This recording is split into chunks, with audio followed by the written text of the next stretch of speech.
Hey friends, 9 o'clock on this Tuesday. Good evening to you. I'm Greg Merriweather. Let's get you caught up on your headlines before we see you at 10. Just about an hour ago, New Orleans police announced they had recaptured a fifth inmate from the Orleans Justice Center escape. There he is, Corey Bond. He was found in an apartment building in Treme.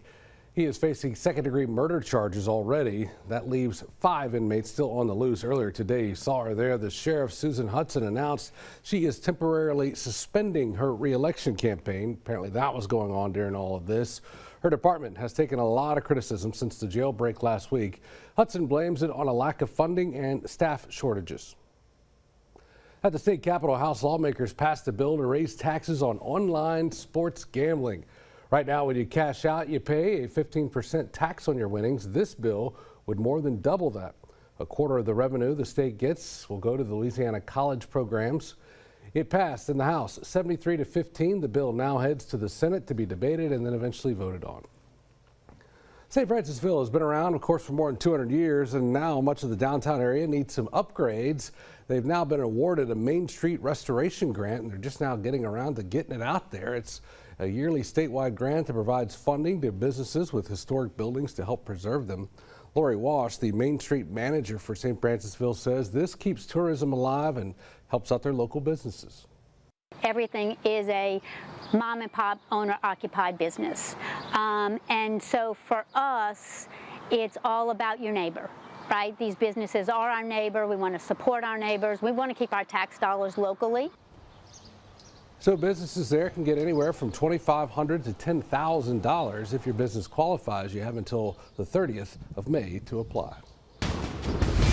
Your first alert weather now. Let's get you over to Dr. Steve. Hey, Steve. Hey, Greg. Keeping a close eye on some storms approaching from the northwest tonight. You can see this line. Pretty hefty stuff up near Alexandria. In fact, that is the heavies. You can see the severe thunderstorm warning. Look at all the lightning with that cluster. Now, the good news, we had another heavy cell that was crossing the river just south of Natchez, approaching Wilkinson County. Look at the lightning fizzling out with that one. That one is weakening fairly quickly. So we do think these storms are going to gradually weaken tonight. But could a strong storm or two survive into our area? Yeah, that's possible. Those of you north and northwest of Baton Rouge will watch it. Here's the timeline going forward. You see here at midnight, the HRRR still has a few cells ongoing in southwestern Mississippi. And then beyond that generally shows the storms kind of letting up, but some rain potentially overnight. And then the front is going to get into the area tomorrow morning and going to kind of put on the brakes with that. A chance of rain will continue, especially near and south of I-10. That's 11 o'clock tomorrow.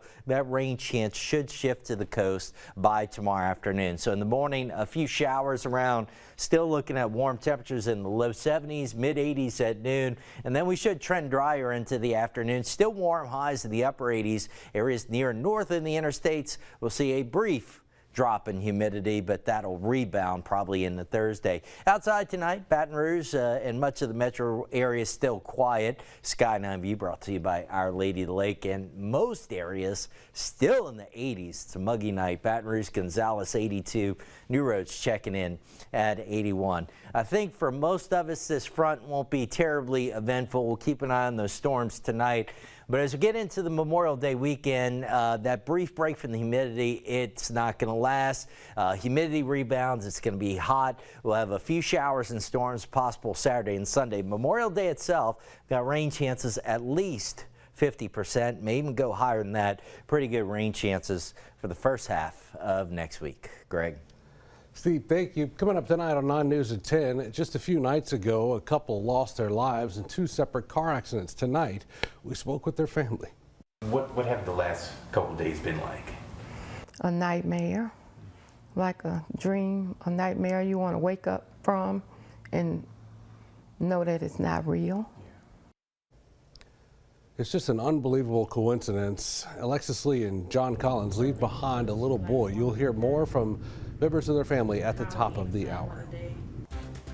We hope you join us then.